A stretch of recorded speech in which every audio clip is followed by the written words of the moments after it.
Hi! Hello! నమస్తే. Welcome to Telangana view. నేను మీ anchor రచన. మరి ఈరోజు టాపిక్ వచ్చేసి అఘోరి. మరి 2 తెలుగు రాష్ట్రాలలో అఘోరి ఎంత సెన్సేషన్ క్రియేట్ చేసిందో మనందరికీ తెలిసిందే. మరి ముందుగా తన గురించి మాట్లాడుకుంటే ఫస్ట్‌గా తెలంగాణలో ముత్యాలమ్మ దేవాలయంకైతే అఘోరి రావడం జరిగింది. సో, అలా చూసి ప్రజలు కూడా చాలామంది ఏంటి అఘోరి రావడం ఏంటి? అంటే రీజన్ ఏంటంటే నగ్నంగా రావడము ప్రజలకి ఆశ్చర్యానికి గురి చేసిందని చెప్పొచ్చు. అప్పుడు ముత్యాలమ్మ టెంపుల్ దగ్గరికి రావడము, అంతకుముందు కొమరవెల్లికి ఒకసారి వెళ్లి రావడం జరిగింది అఘోరి. మరి తరువాత తెలంగాణలో చూసుకుంటే మాత్రము ముత్యాలమ్మ దేవాలయంకైతే రావడం జరిగింది. అప్పటినుంచి ఎంత సెన్సేషన్ క్రియేట్ చేసిందో మనందరికీ తెలిసిందే. సో, తరువాత నగ్నంగా ఉండడము, ఒంటి పైన మొత్తం విభూది రాసుకోవడము, ఇలాంటివి చేసి ఒక ప్రతి ఒక్కరిని ఆశ్చర్యానికి గురి చేసిందనైతే చెప్పుకోవచ్చు. చాలామంది మాతో పాటు అందరు మీడియా ప్రతి ఒక్కరం కూడా ఇంటర్వ్యూస్ కూడా తీసుకోవడం జరిగింది తనని. ఆ ఇంటర్వ్యూలో గూడా ప్రతి ఒక్కరికి కొంచెం అటు ఇటు సమాధానం కూడా ఇవ్వడం జరిగింది. అనంటే తెలిసి తెలియక సమాధానాలు అంటే ఒక క్వెషన్ ఏస్తే కొంచెం అటు ఇటు తడబడుకుంటా ఆన్సర్‌లు గూడా చెప్పడం జరిగింది. అంటే తను ఏమని చెప్పింది అనంటే, "నేను శ్మశానంలోనే ఉంటాను, ధ్యానం చేసుకుంటూ ఉంటాను. అలాగే మన నెలకి 4 సార్లు మాంసం తింటాను." ఇంకా చాలా చెప్పింది. అనంటే నేను ఆత్మలతోని మాట్లాడతాను అని ఇలాంటివి అబద్ధాలు చెప్పిందో, నిజం చెప్పిందో అంటే తర్వాత మనకేంటంటే ఫేక్ అని తెలిసింది. సో, అఘోరి శ్రీవర్షిని వాళ్ళ ఇంట్లో ఉండి వాళ్ళ బ్రదర్ పైన, ఇంట్లో వాళ్ళ పైన అసభ్యకరంగా ప్రవర్తించాడు అని గూడా వాళ్ళ బ్రదర్ చెప్పడం జరిగింది. అలాగే మన శ్రీవర్షిని ఒక రూమ్‌లో ఉంచి తనకు ఏదో మాట్లాడినట్టు మాటలు చెప్పుకుంటా, తనతో గూడా అసభ్యకరంగా ముద్దులు పెట్టుకుంటా, ఇలాంటివి చేసింది అని కూడా వాళ్ళ బ్రదర్ చెప్పడం జరిగింది. సో, తరువాత ఆ శ్రీవర్షినికి మొత్తము ఆ అఘోరి మయం పట్టిపోయిందని చెప్పుకోవచ్చు. సో, అంటే అఘోరి మాత ఒక్కరే కావాలి. నాకు పేరెంట్స్ లేకున్నా ఏం కాదు అనే విధంగా అఘోరి చేయడం జరిగింది. మరి తరువాత అఘోరితో శ్రీవర్షిని తీసుకెళ్లడం జరిగింది. తరువాత పోలీస్ వాళ్ళకి మన శ్రీవర్షిని వాళ్ళ తల్లిదండ్రులు కిడ్నాప్ చేసింది అఘోరి అని కూడా పోలీసులకు కేసు కూడా నమోదు చేయడం జరిగింది. మరి తరువాత వాళ్ళ బ్రదర్ గూడా చెప్పడం జరిగింది. ముద్దులు పెట్టడము, మీదికి రావడము ఇలాంటివి ప్రవర్తించింది ఇంట్లో అని గూడా చెప్పడం జరిగింది. సో, అతను మొత్తం అబ్బాయే అని గూడా చెప్పడం జరిగింది వాళ్ళ బ్రదర్. సో, తరువాత మాట్లాడుకున్నట్లయితే శ్రీవర్షిని అఘోరితో ఆలయాలను దర్శించుకోవడం కోసం అయితే బయలుదేరిపోయింది. తను సాఫ్ట్‌వేర్ బీటెక్ చదువుకుంటుంది. సో, తను వాళ్ళ తల్లిదండ్రులు ఫోను చేసినా గూడా నేను రాను. నాకు అఘోరి దగ్గరే ఉంటాను. నేను కావాలంటే ఇంటికొస్తాను కానీ అఘోరిని మాత్రం విడిచిపెట్టను అనే విధంగా అఘోరి తయారు చేసింది శ్రీవర్షిణిని. సో, అప్పుడు తల్లిదండ్రులు ఎంత విలవిలలాడిపోయారో మనందరూ చూసాము. సో, వాళ్ళ డ్యాడీ గూడా హెల్త్ గూడా ప్రస్తుతం బాలేదు.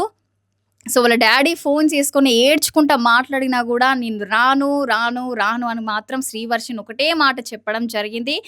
ఆ తర్వాత వాళ్ళిద్దరు అఘోరి శ్రీవర్షిని తీసుకొనెళ్ళి పోలీస్ స్టేషన్‌లో నా ఇష్టపూర్వకంగా వెళ్తున్నాను అని గూడా చెప్పడం జరిగింది.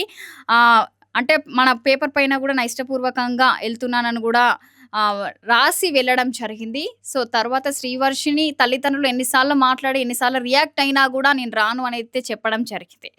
మరి శ్రీవర్షిణిని వాళ్ళ తల్లిదండ్రులు ఏమన్నారనంటే, మత్తు ఇచ్చి మా కూతుర్ని వశ చేసుకుంది అనే మాట మాత్రం వచ్చింది. సో, అది నిజమే అనిపిస్తుంది ఇప్పుడు చూసుకున్నట్లయితే. ఎందుకు అనంటే, ఇంతకుముందు నాకు అఘోరియే కావాలి అన్న వర్షిని ఇప్పుడు తల్లిదండ్రులకి సారీ చెప్తుంది. సో, మరి అఘోరి స్టోరీ అయితే ఇప్పటివరకైతే జరిగింది ఇది. నెక్స్ట్ మరి ఏం చేస్తుందన్నదైతే ఇంకా తెలీదు. మరి ఇంకా 10 మంది అమ్మాయిలున్నారు అని అయితే అఘోరి గూడా చెప్పడం జరిగింది. మరి ఇంకెంతమందొస్తారన్నదైతే ఇంక మనం చూడాల్సిందే. కానీ ఒక్కసారైతే అఘోరితో మాట్లాడే ప్రయత్నం గూడా ఒకసారి చేద్దాము. ఎందుకనంటే అఘోరి కావాలి అని అన్న శ్రీవర్షిని ఇప్పుడు మళ్ళీ వాళ్ళ పేరెంట్స్‌కి సారీ చెప్పింది. వాళ్ళ పేరెంట్స్ దగ్గరికెళ్ళిపోయింది. మరి ఇప్పుడు అఘోరమ్మ ఏం మాట్లాడుతుందో అనేదైతే ఒకసారి కాల్ తీసుకుందాం మనము.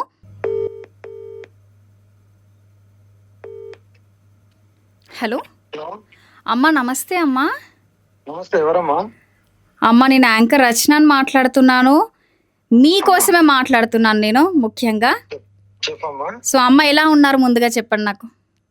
నేను బాగున్నాను. కాశీ నుండి హరిద్వార్ బయలుదేరినమ్మా. రన్నింగ్ లో ఉన్నారా? అంత క్షేమమేనా మీరు? చాలా క్షేమంగా ఉన్నానమ్మా. కాళీమాత ఆశీస్సులు, శివయ్య ఆశీస్సులు, మా గురుగారి ఆశీస్సులు ఎప్పుడు ఉంటాయి నాకు. అమ్మ ఒక్కటి అడగనా నేను? ప్రస్తుతం మీరు దేనికోసం పోరాడుతున్నారు ఒక్కసారి చెప్తారా? నేను చెప్పేది అమ్మా, సనాతన ధర్మం గురించే నేను పోరాడతాను. నా ధర్మం ఎక్కడ ఇప్పుడున్న యుగంలో ధర్మం అధర్మం అయిపోయింది. అన్ని చోట్ల అన్యాయాలు, అక్రమాలే. ఓకే, ఎవరొచ్చి పోరాడుతున్నారు? ఇప్పుడు ఒక రాజకీయ నాయకుడు ఉన్నాడు తల్లి. ఒక రాజకీయ నాయకుడు పదవి కోసం ఆశిస్తాడు. అవునా? అవునమ్మా. ఒక వ్యాపారవేత్త డబ్బు గురించి ఆలోచిస్తాడు. ఇంకొక మనిషి అంటే ఒక మగ పోరడు లేదంటే ఎవరన్నా కావచ్చు, ఆడపిల్ల చూడగానే ఆశిస్తాడు కావచ్చు. కానీ ఇక్కడ సర్వం కోల్పోయిన దాన్ని, నాకు డబ్బే వద్దు, నాకు తల్లిదండ్రులు వద్దు, నాకు ఎవరు వద్దు, నా శివయ్యే, నా కాళీమాతే, నా గురువే అనుకొని సర్వస్వం త్యాగం చేసిన దాన్ని నేను ఇప్పుడు ప్రశ్నిస్తున్నాను. ప్రజలను గాని అందరినీ ప్రశ్నిస్తున్నాను. మరి వీళ్ళందరూ నాకు ఇప్పుడు దీనికి సమాధానం చెప్పాలి. నేను ఏం ఆశించి నేను ఇదంతా చేస్తున్నారని మీకు నేను ప్రశ్నిస్తున్నాను. నాకు డబ్బా ఆశ లేదు, పదవుల ఆశ లేదు. సో ఓకే అమ్మా, డబ్బు అంటే ఆశ లేదు అని మీరు చెప్పారు, దానికి నేను అంగీకరిస్తున్నాను. కానీ ప్రజెంట్ ఎక్కడ చూసినా ఏంటంటే, సో రీసెంట్గా జరిగిన శ్రీవర్షిని, సో తన బంగారం తీసుకుంది, తన దగ్గర డబ్బులు తీసుకుంది అన్న ప్రచారం అయితే జరుగుతుంది. మీరు ఏం తీసుకున్నారమ్మా అసలు? నేను తీసుకున్నానా? బంగారము తీసుకుంది, తన దగ్గర ఉన్న రింగ్, చైన్, ఇవన్నీ కట్టుకోతలమ్మా. నిజం కాదంటారు. కాళీమాత నేను నాకు సర్వసం కాళీమాత మీద ఒట్టేసి చెప్తున్నాను. నేను ఎప్పుడు అబద్ధం చెప్పినాను, నిజాన్ని నిర్భయంగా చెప్తాను. ఇంత పోరాడేదాన్ని, ఎక్కడ కూడా తప్పు చేయలేదు కాబట్టి ఈ రోజు కూడా స్ట్రాంగ్ గా ఉన్నాను. తప్పు చేస్తే గత మీడియాలోకి వచ్చి గత సంవత్సరం అయిందేమో గానీ అన్ని దేశం అంతా తిరుగుతూ నీతి నిజాయితీగా ధర్మం గురించే పోరాడుతూ ఇంకా కఠోరంగా ఉన్నా కాబట్టి నేను ఇప్పటికి కూడా నిలబడి ఉన్నాను. నేను ఒకటే చెప్తున్నాను, అవన్నీ కట్టుకథలు. ఎక్కడో విల్లా ఉంది, ఎక్కడో ఎన్నో ప్రభాస్ పక్కన ఇంటి పక్కన విల్లా ఉంది. అబ్బా అమ్మా అంత పెద్ద ఇల్లుంటే నా తల్లిదండ్రులను తీసుకుపోయిన నాన్నలు ఉంటాగమ్మా. ఇదంతా నేనెందుకు పోరాడతాను? మరి ఎందుకు ఈ ప్రచారం జరుగుతుందంటారు? అమ్మా ఆ ఆడబిడ్డ అయితే ఎవరైతే ఉన్నారో ఆమె నా దగ్గరికి వచ్చింది, వాళ్ళకి ఏం చేయాలో తోస్తలేదు. సో ఆ అమ్మాయి నీ దగ్గరకు వచ్చింది, నువ్వే కావాలని ఏడ్చింది కూడా. సో పోలీసు వాళ్ళు వచ్చి తనని తీసుకెళ్లినప్పుడు ఎంత ఏడ్చిందో మనందరం చూసాము. అమ్మ ఒక్క మాట తల్లి, ఇప్పుడు నువ్వు ఉన్నావు అమ్మా. చెప్పండి అమ్మా. ఇప్పుడు మీ కూతురు ఉంది, ఎస్ అవునా? అమ్మా నువ్వే కావాలి అని అంటదా, లేకుంటే ఇంకెవరన్నా కావాలి అంటదా? అమ్మే కావాలి అంటది కదా. కానీ శ్రీవర్షిని అఘోరి కావాలి అన్నది. అమ్మా చెప్పేది వినండి. అమ్మే కావాలి అన్న వాళ్ళు ఒకటేసారి ఆమె ఒక దీక్షలో ఉన్నది. దీక్షలో లేని వాళ్ళు కొత్తగా వచ్చారంటే వేరు. 2 years నుండి ఒక గురువు దగ్గర సాధన చేస్తుండేగా, అవునా కదా? అవును. మరి సడన్ గా నా దగ్గరికి వచ్చి దీక్ష తీసుకుంటా అని చెప్పి ఫస్ట్ వాళ్ళ ఇంట్లో ఒప్పుకున్నారు. ఎన్ని రోజులైంది దీక్ష తీసుకొని శ్రీవర్షిని? అమ్మా నేను 12 జ్యోతిర్లింగాలు దర్శనం చేయించిన తర్వాత నీకు ఇస్తా అమ్మా అని చెప్పా. ఇప్పటికి ఇయ్యలేదు. ఇయ్యలేదు. మంచిదైంది, 100% మంచిదైంది, చాలా మంచిదైంది. ఇయ్యందే. ఓకే, ఎందుకు మంచిదైంది అనుకుంటున్నారు? అమ్మా ఇప్పుడు ఎందుకు మంచిదైందంటే నేను చెప్తాను. వాళ్ళ తల్లిదండ్రులని ఒప్పించుకొని వస్తే ఇప్పటికైనా నాకు ఓకే. కానీ ఇక్కడ వర్షన్ అది కాదు. ఆమె వచ్చింది, ఆమె వెళ్ళింది. నేను ఎక్కడ అభ్యంతరం చెప్పలేదు. నా దైవ దర్శనాలు, నా పోరాటంలో నేనున్నాను. నేను ఎప్పుడు ఎలా ఉంటానో అప్పుడు సేమ్ అలాగే ఉన్నాను. కానీ ఇక్కడ వీలైతే ఏదైతే నిందలేశారో, ఆ పిల్ల నా దగ్గరికి వచ్చినప్పటి నుండి ఏదైతే నిందలేశారో వాటికి అన్నిటికీ రుజువులతో, నోటి మాటలు 100 చెప్తారమ్మా సమాజంలో. ఇప్పుడు మీరున్నారు, మీరు సంసారిక జీవితంలో చాలా మంది ఉన్నారు. ఇంటి పక్కలు నువ్వు ఇలా నువ్వు అలా అని తిట్టినంత మాత్రం అవుతుందా? దానికి రుజువు కావాలి కదా. ఆ రుజువులు కావాలి, నిరూపించండి అంటున్నా నేను. సో వాళ్ళు ఏమన్నారు అంటే, మా ఇంటికి వచ్చింది, ఒక రూమ్ లో ఇట్లా శ్రీవర్షిని ముద్దులు పెట్టడము, అసభ్యకరంగా ప్రవర్తించడము, సో ఏదో మత్తు ఇచ్చింది, మా కూతురికి అందుకే మాకు దూరం అయిపోయింది అని కూడా శ్రీవర్షిని తల్లిదండ్రులు కూడా అనడం జరిగింది. అమ్మా ఆ! నిందలేసే వాళ్ళు 100 అంటారమ్మా. ఓకే. నేను ఇప్పుడు ఒకటే చెప్తున్నాను, హ్మ్. ప్రజలకు వదిలేస్తున్నాను, మన మీడియా వాళ్ళకు వదిలేస్తున్నాను. ఎవరిని నమ్మాలి, ఎవరిని నమ్మకూడదు, హ్మ్. ఎవరు ఏం నిజం అనేది హ్మ్. ఏదో ఒక రోజు త్వరలోనే తెలుస్తది. హ్మ్. ఏంటమ్మా, ఆ! త్వరలోనే హ్మ్. నిజం ఏంటనేది కర్మ ఎవరిని వదలదు. హ్మ్. ఓకేనా? హ్మ్. నిజమేందనేది కాళీమాత శివయ్య త్వరలోనే చూపిస్తారు కూడా. అందరికీ తెలుస్తది. Wait and see. దేనికైనా తొందరపడద్దు. ఇప్పుడు శ్రీవర్షిని వెళ్ళిన తర్వాత మీకు మళ్ళీ ఫోన్ చేయడం ఏమన్నా జరిగిందా అమ్మా? నేను ఎందుకు మాట్లాడతానమ్మా, నాకేం అవసరం. ఓకే. అంటే ఈ అమ్మాయి ఇష్టపూర్వకంగా నా దగ్గరకు వచ్చింది, ఈ అమ్మాయికి ఏమన్నా అయితే నేను ఊరుకోను అని కూడా మీరు అనడం జరిగింది. అవును, నేను అన్నాను. నా దగ్గర మీరు అది వినలేదు ఇంకా. ఓకే. నా దగ్గర ఉన్నంత సేపే నా ప్రొటెక్షన్. నా దగ్గరికి వెళ్ళిపోతే నాకు సంబంధం లేదు కదమ్మా. ఓకే. ఇప్పుడు మీకు సంబంధం లేదంటారా? అమ్మా 100% కదమ్మా. ఇప్పుడు మీరున్నారమ్మా. ఆ! ఇప్పుడు ఫర్ సపోజ్ మీరు నన్ను నమ్మి వచ్చారు. Yes. నా దగ్గర ఉన్నంత సేపు నిన్ను ప్రొటెక్షన్ చేస్తాను. అవును. నా నుండి దూరంగా పోయిన తర్వాత నన్నే వద్దనుకొని వెళ్ళిపోయిన తర్వాత నేనెందుకు నిన్ను ప్రొటెక్షన్ చేస్తాను? ఓకే. అవునా కాదా? Yes, correct. మరి ఇంతే. ఇప్పుడు వాళ్ళ దగ్గర ఉన్నది, వాళ్ళ ఫ్యామిలీ దగ్గర ఉన్నది, వాళ్ళు ప్రొటెక్షన్ చేసుకొని వాళ్ళ ఇష్టం.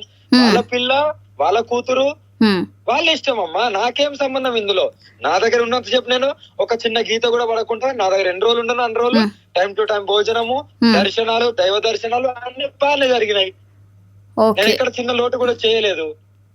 అంటే మీకు భక్తులు అమౌంట్ ఇస్తున్నారు, వాళ్ళ ఇంటికి వెళ్ళి భోజనం చేశాము, ఇలాంటివి కూడా శ్రీవర్షిని చెప్పడం జరిగింది. ఒక మాట అమ్మా, ఒక మాట. ఇప్పుడు నేను నన్ను నమ్ముకున్న భక్తులు ఉంటారు. అవును. నన్ను నమ్ముకున్న భక్తులు భోజనానికి పిలుస్తారు. అమ్మా కొద్దిగా మాకు ఇబ్బంది ఉంది, కొద్దిగా పూజ చేయమ్మా అని. నమ్మిన వాళ్ళే కదా. నమ్మని వాళ్ళకి మనకు సంబంధం లేదు.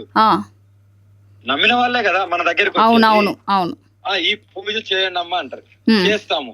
దక్షిణ రూపంలో ఎంతో కొంత ఇస్తారుగా తల్లి. అవును, తప్పకుండా. ఇప్పుడు పంతులు ఉన్నారు, పంతుల్ని పిలుస్తాము, పంపిస్తారా లేకుంటే ఎలాగమ్మా? అవును. ఇప్పుడు ఎవరైనా సరే ఎంతో కొంత అయితే ఇచ్చేసి పంపిస్తాం. అవును. మీ ఇంటికి మీ చుట్టాలు, మీ బంధువులు, మీ తమ్ముడి ఇంటికి వచ్చినా కూడా ఖర్చులకు ఉన్న లేవని 10 రూపాయలు ఇచ్చి పంపిస్తావు. అవును. మరి ఇది కూడా అలాగేదా అమ్మా? ఈ కోణంలో ఎందుకు ఆలోచిస్తలేరు? వస్తున్నాయి డబ్బులు.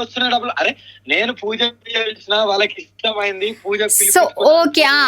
సో పూజ చేశారు అంటున్నారు. ఓకే, పూజ చేసుకున్న ఒక ఇంట్లో 10 లక్షల వరకు తీసుకుంది అఘోరి అనే ప్రచారం కూడా జరుగుతుంది బయట. అమ్మా మంచిగా అడిగినావు తల్లి. 10 లక్షలు ఈమె అడిగిందా, వాళ్ళు ఇచ్చారా అనేది వద్దా? చెప్పండి, అదే మీరు చెప్పండి. ఎందుకంటే మీకు దగ్గర తెలుసు. వాళ్ళు ఇచ్చారమ్మా. మనం ఏమి ఆశించము, మనకేం. ఓకే, మీకు 10 లక్షలు ఇచ్చారా? మీకు 100% అమ్మా. నా బ్యాంక్ అకౌంట్ లో డీటెయిల్స్ ఉంటాయి. ఎందుకు అబద్ధాలు నేను చెప్పను. ఓకే, మీడియాలో చెప్పిన నేను ఆల్రెడీ. ఓకే. మరి మీరు ఒకవేళ తెలంగాణకి మళ్ళీ ఎప్పుడు వస్తారు హైదరాబాద్ కి? అమ్మా ఎందుకు అని అంటే ఇప్పుడు మీరు సత్యంగా నేను 10 లక్షలు తీసుకున్నాను అని చెప్పారు. సో అది మనకు బ్యాంక్ డీటెయిల్స్ అనేది ఖచ్చితంగా ఉంటుంది మనకి. అదే అమ్మా, నేను అన్ని టీవీలలో మీరు ఒకసారి చూడండి. నేను గత వారం కంటే ముందే చెప్పిన నా బ్యాంక్ డీటెయిల్స్ ఇవ్వడానికి సిద్ధమని. ఎవరు చెప్తారమ్మా ఇలాగా? నిరూపించుకోవాల్సిన అవసరం లేదు. బట్ నేను ఎందుకు ఇస్తా అంటున్నా? నేను జెన్యూనిటీ గా ఉన్నా కాబట్టి. ఎవరిస్తారమ్మా బ్యాంక్ డీటెయిల్స్?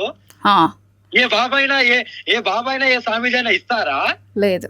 మరి నేను ఎందుకు ఇస్తా అంటున్నా? సో మరి 10 లక్షలు ఇచ్చారు. ఓకే, సో మీ తల్లిదండ్రుల పరిస్థితి ఏంటో అందరికి తెలుసు, మీకు ముఖ్యంగా మీకు తెలుసు. సో వాళ్ళకి ఏమన్నా ఇవ్వడము, వాళ్ళకి ఏమన్నా సహాయం చేయడం జరిగిందా? 10 లక్షలు కూడా నేను కొన్ని పుణ్య కార్యక్రమాలకే వాడతాను. నా స్వార్థానికో నాకు నన్ను తల్లిదండ్రులు పెట్టడము కాదు. అది నా స్వార్థం అవుతుంది.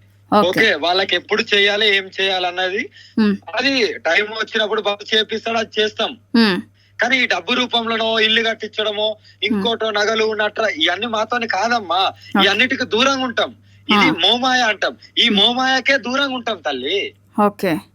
మరి అంటే ఇప్పుడు శ్రీవర్షిని తర్వాత ఇంకొక 10 మంది అమ్మాయిలు నా దగ్గరికి రావడానికి రెడీగా ఉన్నారు కాదమ్మా. నేను చెప్పింది ఏంటంటే అమ్మ, ఆల్రెడీ వాళ్ళు ఫ్యామిలీతో, భార్య పిల్లలతో, తల్లిదండ్రితో ఇంట్లో కూర్చొని సాధన చేసుకుంటున్నారు కూడా. ఓకేనా? అంటే అది ఎక్కడ వాళ్ళు అంటారు? అరే ఇప్పుడు ఉమ్, ఎక్కడి వాళ్ళైనా ఉండొచ్చు, కుటుంబ సభ్యులు ఉంటారు కదా. ఉమ్. ఇప్పుడు నేను వాళ్ళ పేరు చెప్తే వాళ్ళ దగ్గర పోయి మైకులు పెడతారు ఏంటి? లేదు అట్లేం వాళ్ళ లేదు. కుటుంబాలతో ఆనందంగా ఉన్నారు కదా. ఓకే ఓకే ఓకే ఇప్పుడు ఒకరంటారు, శ్రీవర్షిని ఇద్దరు అలా అంటారు. వెళ్ళిపోయింది, మళ్ళీ ఎవరైనా అలా వస్తే మీరు అంగీకరిస్తారా? అమ్మా అంగీకరించడానికి నేను రెడీ, కానీ ఉమ్, ఇది ఇది నేను ఎక్స్పీరియన్స్ చేశాను కాబట్టి ఉమ్, తల్లిదండ్రి అనుమతి తీసుకొని నా దగ్గరికి రావాలి. ఓకే. ఖరాఖండిగా చెప్తున్నాను, ఉమ్, తల్లి తండ్రి అనుమతి తీసుకొని వచ్చిన వాళ్ళకే ఉమ్, సాధన ఉంటది. ఓకే. లేదు అంటే వద్దు. మీ బతుకులు మీరు బతకండి, మీ నీచపైన బతుకులు మీరు బతకండి, మీ సావు మీరు సావండి. కానీ నా ధర్మ పోరాటం నేను చేస్తున్నాను. నా నా నాకు నాకు అడ్డు రాకండి, నన్ను బ్లేమ్ చేయకండి. ఓకే ఇప్పుడు శ్రీవర్షిని వెళ్ళిపోయింది, ఒకవేళ బై ఛాన్స్ మళ్ళీ అఘోరి మా అమ్మ దగ్గరికి వెళ్తాను అని అంటే మీరు అంగీకరిస్తారా? నేను రానివ్వను. వాళ్ళ అమ్మ నాన్న అనుమతి ఉండాలి. ఒకవేళ అనుమతిస్తే?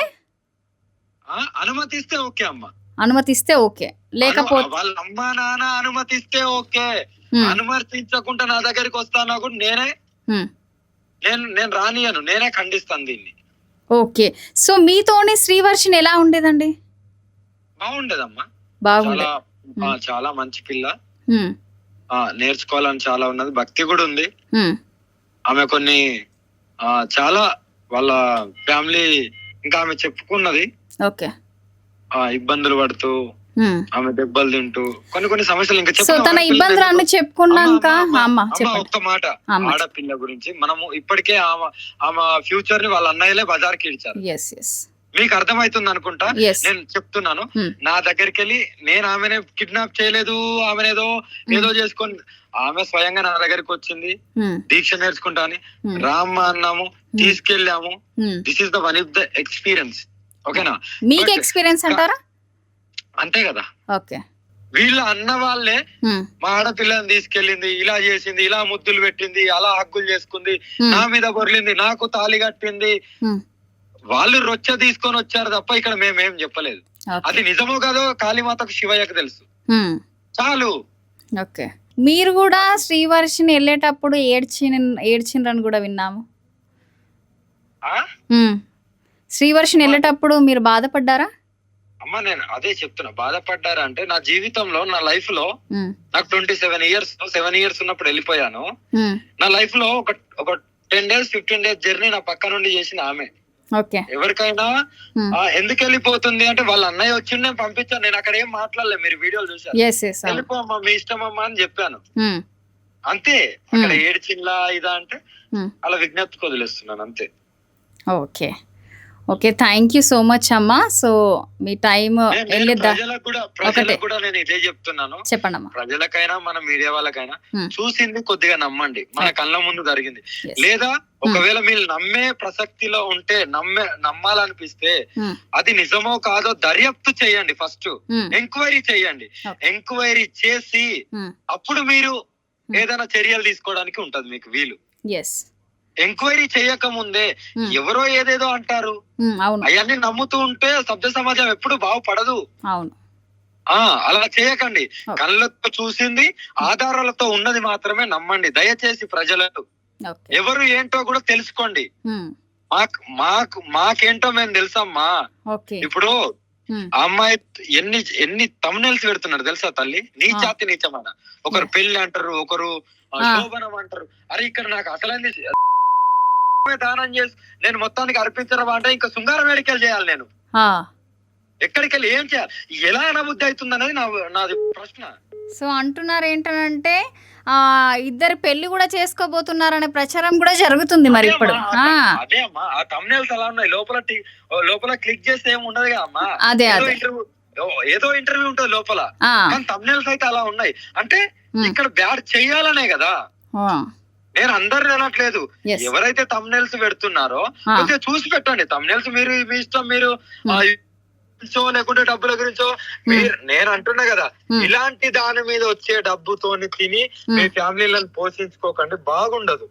నిజంగా అమ్మా, నిజంగా చెప్తున్నా కదా, నిజమేంతో అదే చెప్పండి. లోపల ఒక మ్యాటర్ ఉంటది, బయట ఒకటి ఉంటది. ఆ బయట పెట్టిన దాన్ని అందరు చూడాలని అది తప్పు కదా తల్లి. ఒకరిని అవమానించినట్టే కదా. ఒకరి జీవితాన్ని ఇప్పుడు ఒక ఒక మంచి రాజకీయ నాయకుడు ఉన్నాడు. ఇలాంటి తమ్నెల్స్ పెట్టుంటే ఆయన జీవితాన్ని మొత్తం మీరే కదా నాశనం చేసినట్టు అనుకుంటారా అనుకోరా? కానీ ఆ ఇంటర్వ్యూ లోపల ఏమీ ఉండదు, ఇద్దరు కూర్చొని మాట్లాడుకునేది ఉంటది. తమ్నెల్ మాత్రం ఘోరంగా ఉంటాయి. ప్రజలు కూడా ఆలోచించాలి, ఎవరు నిజము ఎవరు అబద్ధము. నేను ఒకటే చెప్తున్నాను, చెప్పండమ్మా. ఇప్పటికైనా నేను ఒకటే చెప్తున్నాను, నేను ఎవరి దగ్గరికి రాలేను, రాబోను కూడా. నా దగ్గరికి వచ్చిన వాళ్ళు, నన్ను నమ్మిన వాళ్ళే నా దగ్గరికి వస్తారు. వాళ్ళకి వాళ్ళు పూజలు చేసుకుంటారు. వారు దక్షిణ రూపంలో ఇచ్చింది మాత్రమే తీసుకుంటున్నా తప్ప ఏదో కోట్లు లేవు, ఏదో మిద్దెలు లేవు, ఏదో ఆస్తులు లేవు, ఏ భూములు లేవు, ఇంకేమీ లేవు. ఇక్కడ కనబడేది నా కారు, నా ఫోన్ తప్ప ఇంకో ఆస్తి లేదు కూడా. అది నిరూపించుకోండి.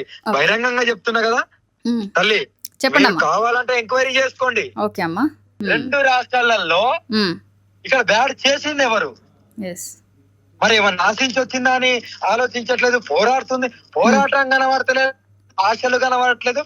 కానీ ఆడపిల్ల పోయిందంటే ఆడపిల్లని తీసుకెళ్ళింది అనేది ఉంటాయి, కానీ ఆమె వచ్చిందని ఎందుకు చెప్పట్లేదు? మళ్ళా ఆమె ఇచ్చి ఆమె వచ్చిందని చెప్పట్లేదు కదా. ఈమె తీసుకెళ్ళింది అంటే ఇది ఎక్కడ న్యాయం? ఓకే అమ్మా. So thank you so much అమ్మా. సో మీరైతే మీ క్లారిటీగా తెలంగాణ వ్యూ అమ్మా. Okay, thank you so much. మీరు క్లారిటీగా మీ వర్షన్లో మీరు చెప్పారు. దేనికైనా నేను రెడీగా ఉన్నాను అయితేగా చెప్పడం జరిగింది. థ్యాంక్ యూ సో మచ్ అమ్మా.